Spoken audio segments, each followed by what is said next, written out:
क्या मुंबई इंडियंस जाएगी एक बार फिर से ईशान किशन की तरफ? कितने अपने पुराने प्लेयर्स को ये टीम ले आ सकती है फिर से ऑक्शन से अपनी टीम में? और क्या भैया दिल वालों की दिल्ली के पास है ऋषभ पंत और श्रेयस अय्यर को एक साथ एक टीम में रखने का प्लान? क्या होगी इन दोनों टीमों की टारगेट प्लेयर्स स्ट्रैटेजी? चलिए जानते हैं आज की वीडियो में।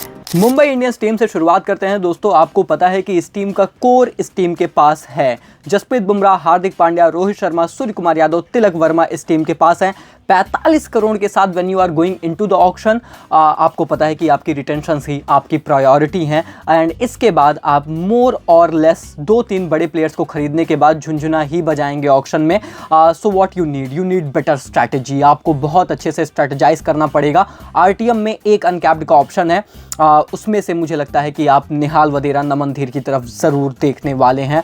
सो द आरटीएम ऑप्शंस जो इस टीम के मैं लॉक देखता हूं, इन्हीं दोनों को देखता हूं। एंड अगर आप मुझसे पर्सनली पूछेंगे, आई प्रेफर नमन धीर। मुझे लगता है कि नमन धीर ना एक फ्यूचर टैलेंट है इस टीम के लिए and he has got that potential जिसके बल पे वो बड़ी खिलाड़ी भविष्य में बन सकते हैं। और मुंबई इंडियंस ना स्टार्स बनाती है। हालांकि इनके कप्तान भले बोलते हैं कि सीएसके मुंबई में ये फ़र्क है कि मुंबई स्टार्स खरीदती है, सीएसके स्टार्स बनाती है, पर मुझे लगता है कि मुंबई भी बनाते हैं। एंड उन्होंने धीर का पोटेंशियल देखा होगा। धीर में बहुत धैर्य है, बड़े खिलाड़ी हैं। Nehal Wadhera, I definitely want them to buy back. और अगर ऐसा होता है so what they have 7 players जो उनकी स्टार्टिंग 11 में स्टार्ट कर सकते हैं, या 7 में से 6 तो स्टार्ट करेंगे ही।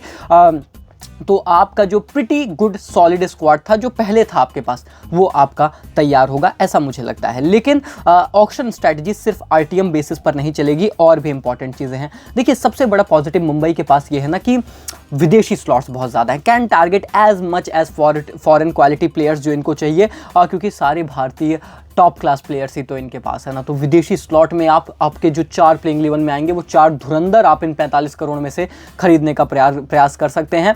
एंड क्योंकि मेगा ऑक्शन है, ज़्यादा इंडियन प्लेयर्स पर बोली लगेगी, विदेशी आप नीचे से निकाल सकते हैं। उसके अलावा टॉप क्लास डिपेंडेबल बैटर्स हैं, तो बैटर्स का तो ज़्यादा इशू लेगी ही नहीं ये टीम। और हर बार दिक्कत इनको गेंदबाजी से हुई है। मजबूत करना क्या है विदेशी खिलाड़ियों में? गेंदबाजी मजबूत करनी है, बड़े बड़े नाम टारगेट करने हैं।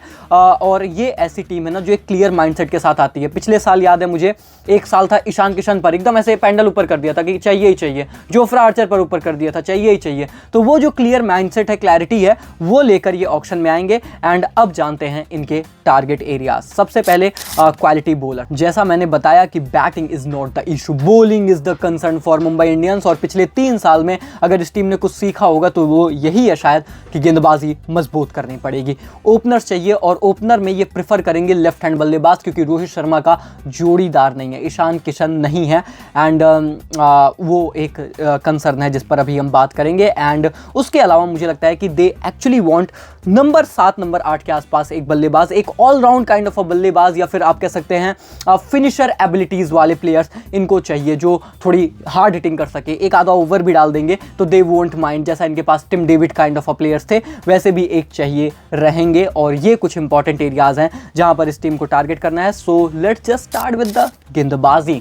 देख लेते हैं ना भैया, एमआई वालों, तुम्हारी गेंदबाजी में कौन कौन तुम्हें चाहिए रहेगा। सबसे पहले मुझे लगता है एक बंदा जिसकी घर वापसी होनी चाहिए, क्योंकि मुंबई को भी समझ में आ गया कि भैया हम ना जब से ये बंदा हमारी टीम से गए, पिल गए हैं हम लोग, तब से हमारे भैया एल लगे हुए हैं। Trent Boult, I think he is that one left arm pacer ना जिसने मुंबई को गेंदबाजी में बहुत सक्सेस दिलाई है। वो जसप्रीत बुमराह का जोड़ीदार ना साला मिला ही नहीं भाई। जब से बोल्ट गया, ये टीम थोड़ी सी गेंदबाजी में तब से परेशान ही नजर आई। आई थिंक ये एक मौका है फिर से ट्रेंट बोल्ट को लाने का, फिर से वो पीक मुंबई इंडियंस सिनेमा लाने का। ट्रेंट बोल्ट, मुंबई इंडियंस, क्या आप अपनी टीम में देखना चाहते हैं? मुझे लगता है लेकर आइए भैया। और नहीं ला पा रहे हैं, बजट का इशू है, क्योंकि वो तो है ना बहुत ज़्यादा है। जॉश हेजलवुड की तरफ देख सकते हैं। देखो बात यह है, आपको नई गेंद का गेंदबाज जसप्रीत बुमराह का जोड़ीदार चाहिए और क्वालिटी चाहिए इस बार। और अगर ये भी नहीं मिलता है, लॉकी फर्गसन देख लो। सेट 16 में आएंगे, तब तक मोस्ट ऑफ द टीमें अपनी पर्स बर्न कर रखेंगी। अगर आप एक पेसर ढूंढ रहे हैं, जॉश हेजलवुड नई गेंद पेसर, क्वालिटी बॉलर है भैया, क्वालिटी बॉलर है, याद रखना। कम खेलते हैं, जब भी खेलते हैं कमाल खेलते हैं।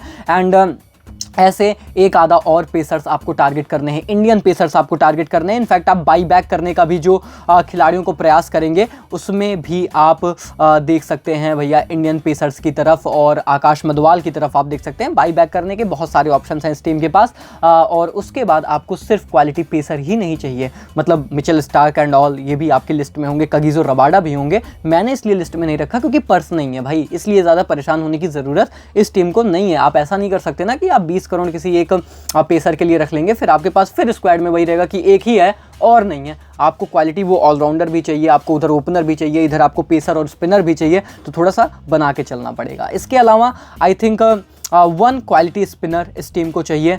क्या युजवेंद्र चहल आ सकते हैं? युजवेंद्र चहल ने भी तो मुंबई के लिए खेला है, क्या इनकी भी फिर से घर वापसी हो सकती है? वो पुराना रिश्ता नाता जुड़ सकता है इस टीम के साथ, वो भी एक चांस है क्योंकि एक क्वालिटी इनको स्पिनर चाहिए। फिर चाहे आप राहुल चहर की तरफ फिर से देखें या फिर आप किसी और विदेशी स्पिनर की तरफ देखें। हालांकि generally Mumbai do not prefer विदेशी स्पिनर, इनको भारतीय ही चाहिए रहते हैं, पर अगर चाहिए तो वनिंदु हसरंगा की तरफ आप देख सकते हैं, एडम जैम्पा की तरफ देख सकते हैं, विकल्प हैं। But I think Chahal is going to be the priority. और पीयूष चावला अगर आरटीएम करना चाहते हो तो उधर भी देख सकते हो अगर बजट नहीं बन रहा है। एंड अगर भारतीय गेंदबाज जो मैं बात कर रहा था ना कि बाई बैक करनी है और अगर नहीं मिल रहे हैं तो क्या भुवनेश्वर कुमार की भी तरफ देखा जा सकता है। हालांकि he is going to be very expensive, पर क्या ये टीम ऑल आउट जा सकती है कि एक तो चाहिए, एक बुमराह का जोड़ीदार अगर भुवनेश्वर मिल गया। And imagine in an IPL team Bumrah and Bhuvneshwar playing together, ये भी एक सपने जैसा ही है जो हकीकत मुंबई इंडियंस बना सकती है। और जैसा मैंने बताया कि भैया इसके अलावा कुछ प्लेयर्स को आप बाई बैक करने का प्रयास करेंगे, जिसमें से एक तो अर्जुन तेंदुलकर, तो मतलब वो तो आप समझ रहे हो ना, वो तो होने ही वाले हैं। तो ये सारी यहाँ पर जो है गेंदबाजी की स्ट्रैटेजी मुंबई इंडियंस टीम की हो सकती है। और अब बात करते हैं इनके बल्लेबाजी की। देखिए आपको चाहिए ओपनर, विकेट कीपर बल्लेबाज और थोड़ा सा अच्छी क्वालिटी वाला। मुझे पता है आप जॉस बटलर की तरफ देखेंगे, नहीं मिलेंगे, परेशान मत होइए, तो उधर हम नहीं जाएंगे। लेकिन जो आपको मिल सकते हैं और मेरे हिसाब से पर्सनली दोस्तों मुंबई के फैंस आपको सजेशन दे रहा हूं, सबसे परफेक्ट बाई होंगे for this team is going to be Devon Conway. I think he is going to be the best buy for MI. Set 3 में आएंगे, ओपन करेंगे, स्पिन अच्छा खेलेंगे, लेफ्ट हैंड बल्लेबाज and wicket keeper, all that you need, he has got that skills. तो in my opinion Devon Conway best buy for this team. अगर ये उनके पीछे भाग सकते हैं, सीएसके भी भागेगी, अन्य टीमें भी भागेंगी, कॉनवे के पास क्वालिटी है। और सबको पता है कि भैया जो एमआई और सीएसके है ना, ये टीमें जानती हैं, क्वालिटी को पहचानती हैं। एंड अगर वो भी नहीं मिलते हैं, देखिए माइंडसेट क्या होता है इस टीम का, attacking. Jake Fraser McGurk once again, Delhi ने छोड़कर गलती की है, आप उसका फ़ायदा उठा लीजिए। एंड अगर बटलर नहीं मिल रहे, कॉनवे नहीं मिल रहे, तो भैया कॉनवे नहीं तो फिर भैया मैकगर की तरफ आप अपना रास्ता ज़रूर निकाल लें। और अगर ऐसा भी नहीं होता है तो ईशान किशन पर, जैसा हमने बोला, क्या बाई बैक किया जा सकता है? बिल्कुल किया जा सकता है, लेकिन बजट आप इस बार उतना नहीं देना चाहेंगे। आपको ये पता है कि आपने रिलीज़ ही इसीलिए किया है क्योंकि you want him to buy back in a limited budget, और उसके लिए प्रयास हो सकता है। नहीं तो फिर अदर ऑप्शंस में जॉनी बेस्टो हैं, डेविड वार्नर हैं, जिनकी तरफ आप देख सकते हैं। और फिर जैसा मैंने बताया बल्लेबाजी में 1, 6 और 7 के आसपास आपको एक हिटर भी चाहिए, आशुतोष शर्मा की भी तरफ देखा जा सकता है। ऑक्शन में आ रहे हैं, उनको टारगेट करने का प्रयास हो सकता है। और अगर आप विदेशी देख रहे हैं तो फिर ऑलराउंड कैटेगरी में चलते हैं, वहां पर आपको बहुत अच्छे अच्छे विदेशी ऑप्शंस मिलेंगे। सबसे परफेक्ट एक और ऑलराउंडर जो मुझे इस टीम में नजर आता है, मार्कस स्टोइनिस। अगर आप नंबर 6, नंबर 7 बल्लेबाज ढूंढ रहे हैं allround category, I think you can go for him. Perfect blend है भाई ये मुंबई के लिए। स्टोइनिस क्या मुंबई इंडियंस के लिए आईपीएल 2025 से खेलते नजर आएंगे? मुझे लगता है खेल सकते हैं, अभी बता दे रहा हूं। और इसके अलावा लियाम लिविंगस्टन की भी तरफ आप देखेंगे, आप टिम डेविड को बाई बैक करने का भी सोच सकते हैं। हालांकि डेविड ने कुछ उखाड़ा नहीं है आपके लिए आज तक, आप पुलार्ड की रिप्लेसमेंट देखते थे, but still if you trust him you can buy him, क्योंकि ट्रिस्टन स्टब्स आपके पास था, उसको आपने जाने दिया था, उसका आपको पछतावा बहुत होगा। तो शायद आप सोचो कि टिम डेविड को क्या एक और मौका दिया जा सकता है, that is the things. But Liam Livingstone की जो मैंने बात की उसमें वो डिमांड में बहुत ज़्यादा है, तो मुझे थोड़ा सा मुश्किल लगता है। लेकिन Stoinis is going to be the perfect option. बाकी ऑलराउंडर्स की ही बात हो रही है तो भाई को कैसे भूल सकता है? हार्दिक, कृणाल पांड्या लखनऊ में थे, अब भैया मुंबई में घर वापसी हो सकती है कृणाल पांड्या, क्योंकि ऑलराउंडर की ज़रूरत भी है। हालांकि तिलक वर्मा है टीम में और आप और अच्छे ऑप्शन देख भी सकते हो, बट देखो वानखेड़े पर ही तो अपनी पूरी क्रिकेट खेली है। एंड देखो एक भाई का तो एंगल है, और शायद भाईचारे से अगर काम ना भी चले ना, तो सच्चाई ये है कि जब कृणाल और हार्दिक दोनों मुंबई के लिए खेला करते थे तो actually that was a good team और ये अच्छा बॉन्ड बनाते थे। एंड मुझे याद है कि कृणाल ने कुछ क्रूशल मैचेस में परफॉर्मेंस भी की है।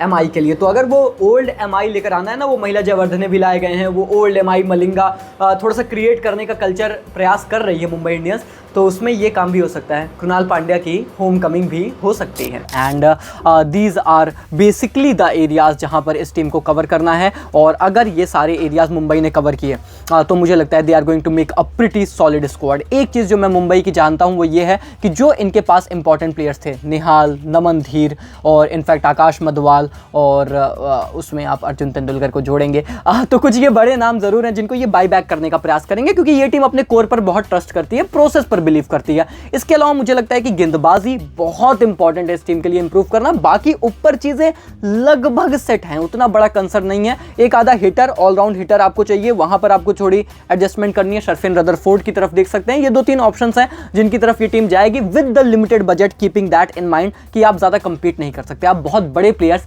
नहीं रख सकते, और इसीलिए मैंने बहुत बड़े प्लेयर्स इनके टारगेट लिस्ट में रखा नहीं है। सिंपल स्ट्रैटेजी है, ज़्यादा कॉम्प्लेक्स नहीं करना है, लेकिन दिमाग से ज़रूर चलना है। खैर, एक टीम जो मुझे ठीक ठाक कंफ्यूज नजर आई है उनकी बात करते हैं। दिल वालों की दिल्ली कैपिटल्स। मतलब अगर आप अपने होशो हवास में होंगे तो आप पंत जैसे प्लेयर को क्यों ही जाने देंगे। होशो हवास में होंगे तो पंत के जाने के बाद भी आप जैक फ्रेशर मैकगर्क जैसे पोटेंशियल प्लेयर को क्यों ही रिटेन नहीं करेंगे। तो भैया थोड़ा सा तो कंटोपा टीम ये हो चुकी है, और इसीलिए इनकी प्लानिंग बनाने में मेरे खुद के एल लग गए भाई। मुझे समझ नहीं आया किसको रखूं किसको हटाऊं, कुछ समझ नहीं आ रहा था। जो थोड़ा बहुत समझ में आया है वो आपको समझाने का प्रयास करता हूं।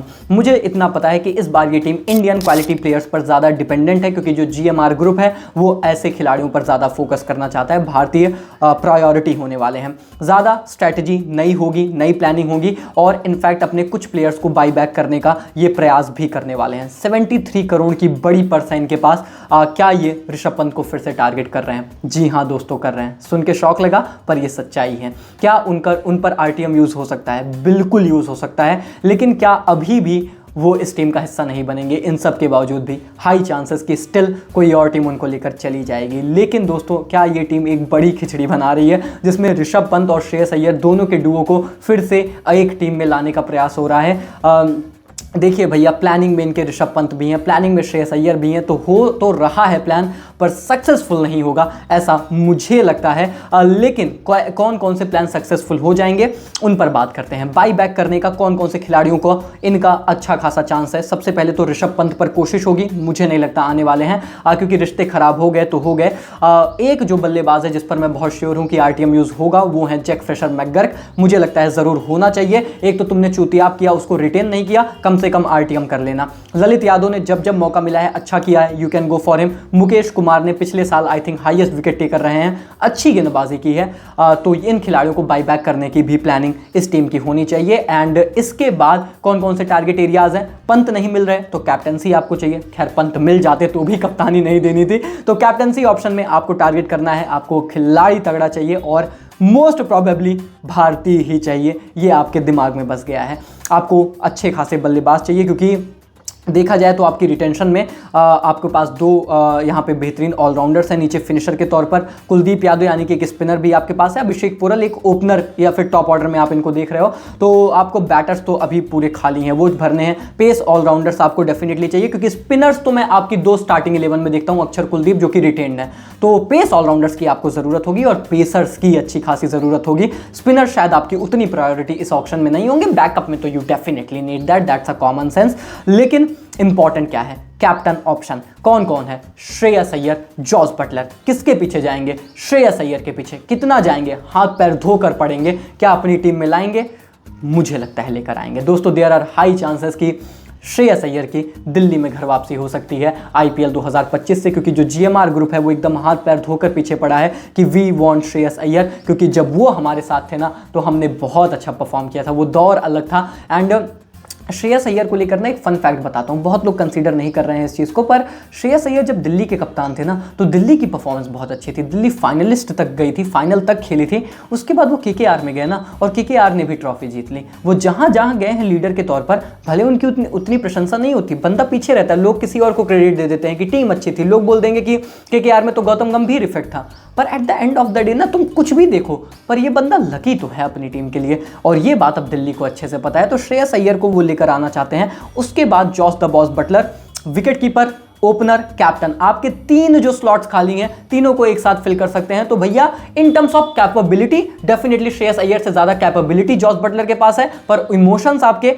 शायद श्रेयस अय्यर से जुड़े हैं। और अगर आप श्रेयस अय्यर पर 20 करोड़ 18 करोड़ जितने भी लगा दोगे तो मुझे नहीं लगता कि फिर आप जॉस बटलर को खरीदोगे। आप 2 प्लेयर्स 40 करोड़ आप नहीं खर्च करना चाहते, वो आपकी टीम ही खराब कर देगा पूरा, बचे हुए प्लेयर्स आप नहीं खरीद पाओगे। सो एक इनमें से जरूर आ सकता है, और अगर इनमें से कोई एक मिलता है तो फिर मुझे लगता है बहुत चीजें इस टीम की सॉर्टेड होंगी, जिसमें मुझे लगता है कि जॉस बटलर तो नहीं, श्रेयस अय्यर जरूर इस टीम में आ रहे हैं। खैर, इसके बाद बल्लेबाज आपको भर भर के चाहिए, एंड आई पर्सनली फील कि ये टीम राहुल त्रिपाठी की तरफ जाएगी। मुझे लगता है ये टीम नीतीश राणा की भी तरफ देख सकती है, क्योंकि देखिए एक बात याद रखिए, केकेआर कनेक्ट है। अगर श्रेयस अय्यर आते हैं एज अ कैप्टन तो वो केकेआर के कुछ प्लेयर्स को जरूर अपने माइंड में रख रहे होंगे। हालांकि अभी तो वो आए भी नहीं, उन्हें भी नहीं पता है कि क्या वो दिल्ली में आ रहे हैं या फिर नहीं, लेकिन अनऑफिशियल कम्युनिकेशन पीछे हो जाती हैं कि हम आपके पीछे ऑल आउट जाएंगे, हम लेकर आएंगे चाहे 50 करोड़ लगे। तो अगर ऐसा है ना तो फिर श्रेयस थोड़ी सी प्लानिंग भी कर रहे होंगे कि मुझे पर्सनली एज अ कैप्टन कौन कौन से प्लेयर्स चाहिए। तो फिर मुझे लगता है कि नीतीश राणा, राहुल त्रिपाठी, निहाल वदेरा,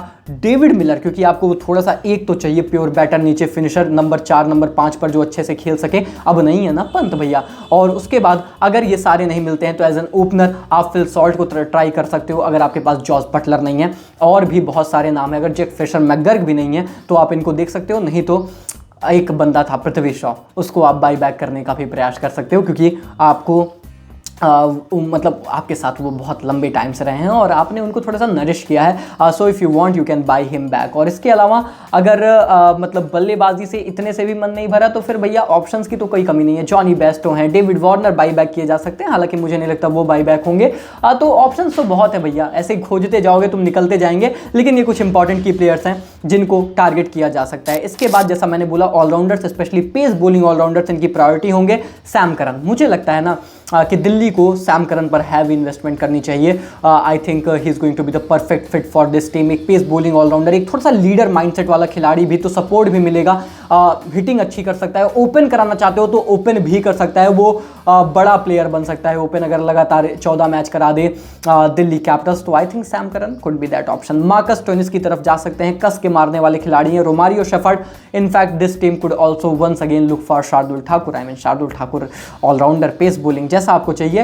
एंड इसके बाद आपको अपनी टीम में भर भर के पेसर्स चाहिए, हम सभी को पता है। Mohammed Siraj, just go all out for him, ऐसा मुझे लगता है। मिलना मुश्किल है पर जा सकते हो, हालांकि अगर आप अपने कप्तान के लिए पर्स बचा कर रखना चाहते हो, क्योंकि आपको वही बात है ना कि सिर्फ अच्छे प्लेयर्स नहीं चाहिए, पहले तो कैप्टन चाहिए, तो पर्स बचाओगे तो शायद इधर आप उतनी इन्वेस्टमेंट नहीं कर पाओगे। हालांकि अगर कैप्टन पहले ही मिल जाते हैं, जो कि मिल जाएंगे, वो सेट्स में पहले आ जाएंगे, so you can go for Mohammed Siraj. उसके अलावा कगिसो रबाडा, मुझे लगता है कि रबाडा की ना घर वापसी होनी चाहिए। मतलब 2 प्लेयर्स जो मैं दिल्ली में देखता हूँ घर वापसी के लिए, श्रेयस अय्यर, कगिसो रबाडा। सबसे ज्यादा सक्सेसफुल दिल्ली कैपिटल्स के लिए कगिसो रबाडा ही रहे थे जब वो उनके साथ जुड़े थे, तो दोनों एक दूसरे के लिए बहुत अच्छे पार्टनर बने थे। जैसा श्रेयस अय्यर और दिल्ली का कनेक्शन था, वही रबाडा और इनका भी था। तो अगर श्रेयस अय्यर की घर वापसी हो रही है और उसी एरा में था, तो कगिसो रबाडा की भी हो सकती है। समझो भैया, क्रोनोलॉजी समझो। और उसके अलावा ये टीम लेफ्ट आर्म पेसर्स को बहुत पसंद करती है। खलील अहमद इनके साथ थे, इस बार ये टी नटराजन की तरफ देख सकते हैं। हिट द डेक गेंदबाज प्रसिद्ध कृष्णा, या फिर पेस चाहिए तो जेराल्ड स्वेटजी जैसे ऑप्शन है। मार्को येंसन भी इनफैक्ट एज एन ऑलराउंडर आप देख सकते हो, और आपके पास पैसे भी हैं खरीदने के, और you can try to buy back Khalil Ahmed और maybe even Ishan Sharma. हालांकि ईशान की तरफ तो नहीं, बट खलील, मुकेश, इनको भी आप बाई बैक करने का प्रयास कर सकते हो। तो ये रहने वाली है ओवरऑल दिल्ली कैपिटल्स की स्ट्रैटेजी। की पॉइंट्स ये हैं, कैप्टन चाहिए, की पॉइंट ये है कि श्रेयस अय्यर के पीछे हाथ पैर धो के भागेंगे। कुछ इंपॉर्टेंट की प्लेयर्स को बाई बैक करना है, जिसमें जेक फिशर मैकगर्ग एंड ललित, और इनफैक्ट आपके लिए खलील भी आते हैं, मुकेश भी आते हैं, इनको आप बाई बैक करने की कोशिश ज़रूर करिए अपनी टीम में। पृथ्वी शॉ की भी तरफ देखा जा सकता है। और उसके अलावा मुझे लगता है कि pace bowling allrounders and most priority is your batters. आपकी बैटिंग लाइनअप कैसे क्रिएट होगी वो बहुत इंपॉर्टेंट होने वाला है। तो देखते हैं दोस्तों कि ये टीम क्या करेगी। क्या ऋषभ पंत और श्रेयस अय्यर का एक बार फिर से यूनियन भी करा सकती है, क्या ये भी पॉसिबल है, या फिर श्रेयस अय्यर को कप्तान बनाकर अब ये टीम आगे बढ़ने वाली है। तो फिलहाल के लिए दोस्तों यहीं तक रखते हैं। अगर आप लोगों ने भैया हमारा पार्ट 1 नहीं देखा है, जिसमें हमने CSK और हैदराबाद को कवर किया है, तो यहाँ पर अभी क्लिक करिए, देखिए। बाकी बची हुई टीमों के पार्ट फटाफट से आने वाले हैं, उसके लिए सब्सक्राइब करके नोटिफिकेशन बेल ऑन कर दीजिए, ताकि इस तरीके के इंटरेस्टिंग टॉप नॉच एनालिसिस की वीडियोस आप लोगों तक पहुंचती रहे।